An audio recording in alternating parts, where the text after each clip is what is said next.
Hello, and welcome to the first ever episode of Short Sharp Schlocks, the YouTube show from the makers of Schlock Tactics, which is a bad movie podcast. However, in this show, we're going to look at new and current movies, whether they be good, bad, or otherwise. My name is Ash, and today I am going to be talking to you finally about Godzilla, King of the Monsters, a movie that I've been waiting for 5 long years. Huge fan of the whole franchise, huge lifelong fan of Godzilla. Now, you may have heard a lot of divided opinion on this one. The critics seem to dislike this one, and the fans seem to like this one, where it was the other way around with Godzilla 2014. But I'm going to let you know what I think of the movie as a lifelong Godzilla fan, and where it succeeded and where it failed.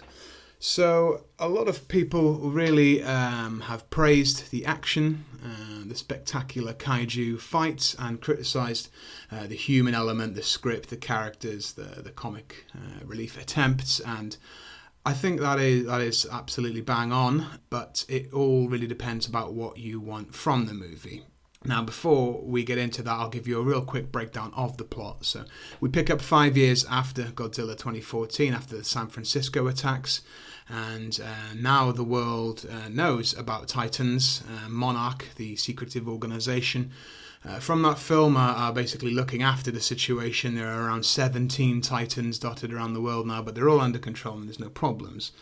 Emma Russell, who is played by Vera Farmiga, she plays the main sort of scientist in here, with her daughter Madison, played by Millie Bobby Brown, and they're really the main characters of the film. Now, she goes a little bit rogue and teams up with an eco-terrorist called Jonah, played by Charles Dance, and she basically decides that the damage that we are doing to the planet as humans is way worse, so we should just release all of the Titans to rampage across the Earth, and we'll be somehow better off from that. Monarch, what's left of Monarch after she sort of defects, obviously don't agree with this. They believe in the power of Godzilla, and the Titans, some of them are benevolent, as they say. So the team here of Dr. Serizawa, who's returning from Godzilla 2014, played by Ken Watanabe, and he's also joined by Mark, her ex-husband, and a couple of other characters. You got Ice Cube's son as a military bloke, and the guy from Silicon Valley as a sort of a nerdy guy that tries to be funny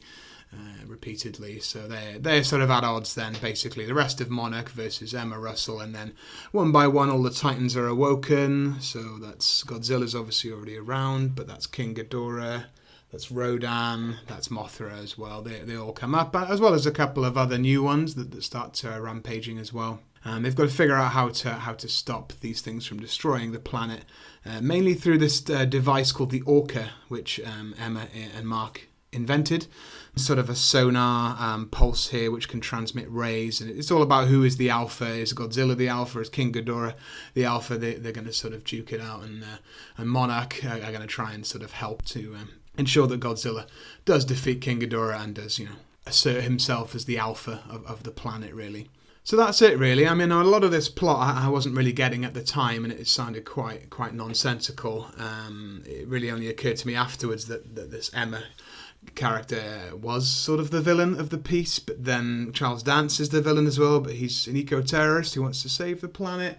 It's all pretty muddled in terms of morality and who's the good guy, who's the bad guy. Critics are absolutely right when they say that really the human characters are poor in this film. I agree with that. The writing also not great. The attempts at comic relief don't land at all for me. I didn't laugh at any of these kind of jokes. But I think the critics overall are being too harsh. I would still say that literally it is a spectacular film. The kaiju battles are incredible. And if you really do have an attachment to these characters like I do, it's seeing King Ghidorah completely beautifully rendered in digital, towering over Antarctica and these cities, and it's seeing the Rodan character, who it was really goofy in the old film, suddenly is this badass firebird pterodactyl sitting on top of a volcano. It's just, the action sequences are just wall to wall kind of spectacle, carnage. The score by Bear McCreary is fantastic. He incorporates some of the older themes, and it's really just lots of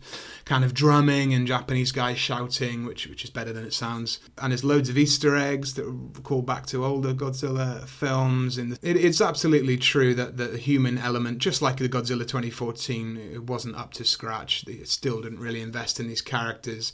I didn't understand this whole idea of we have to unleash monsters to destroy the Earth in order to save it. I think that's at its core a very flawed plot idea and didn't work throughout. But to be honest, like where a lot of the critics didn't feel this, I felt that the spectacle, the amazing action sequences, the amazing visual effects and the score altogether, those sequences were so strong and so exciting to see in the cinema, and for me special to see those characters really have their coming out party in a big Western CGI blockbuster. That for me, I did feel that it overrides a lot of the things that were wrong with the film. And I would say it's a good, if not very good, kaiju film, really in keeping with the Legendary's Monsterverse as it has been so far. Again, Godzilla 2014, the critics seemed to really like it. The fans didn't. The fans said at that point, there's not enough Godzilla in this film. There's too much of the human stuff. And then in this film, there's loads of Godzilla and loads of monsters and not as much of the human stuff. And people still complain. So I don't think you're ever going to be able to please everyone. Certainly not in the Godzilla fan base and not with the critics either. Maybe Skull Island is your closest thing to a happy medium, where I was invested in those characters, including like Samuel L. Jackson and John Goodman, and also the action sequences of Skull Island were amazing as well. So perhaps that's your best middle ground. But here we are, Godzilla King of the Monsters, 5 years in the making, and I think it delivers on what it should, and that spectacular kaiju action from the interpretations of the classic Toho monsters here that most of us know from the older films. So here we are now, and we're ready for next year. Kong versus Godzilla. I was a little disappointed that there wasn't a bit of a post-credit sequence here involving Kong. He was sort of glimpsed and teased throughout the film, but the post-credit sequence actually ended up being Ghidorah, who had survived the film but was just ahead. A lot of people think that means he's going to be Mecha Ghidorah in Kong vs. Godzilla. I don't think that's going to be the case. I think it's probably just going to be, again Ghidorah. But I'm glad that he survived this movie because he was, I think, the best thing about it. This was the King Ghidorah show, really, even though it's a Godzilla film. And they really delivered on portraying that character. So, yeah, let me know what you guys thought of this one. I know it's been a lot of debate online. Most Godzilla fans seem to be happy with it, although with reservations and notes, and that's kind of where I come as well. But let me know in the comments section below what you thought of King of the Monsters here. Was it worth the wait? Were the critics right? Is it a dud? Let me know. Subscribe to the YouTube channel. I'm going to be releasing these short reviews here. Basically, every time I see a new movie, whether that be in the cinema or Netflix or Shudder, I'll be releasing little mini reviews. So subscribe to the channel. You'll see them first. Click the notifications if you want. You'll have them delivered as well. And yeah, if you could give it a like and give it a share if you like the content here, then that would be great. That has been the first ever episode of Short Sharp Schlocks, and we were talking about King of the Monsters. Again, my name's been Ash, and I'll see you on the next episode. Thanks. And got away. Yes, I am. It's alive. It must be.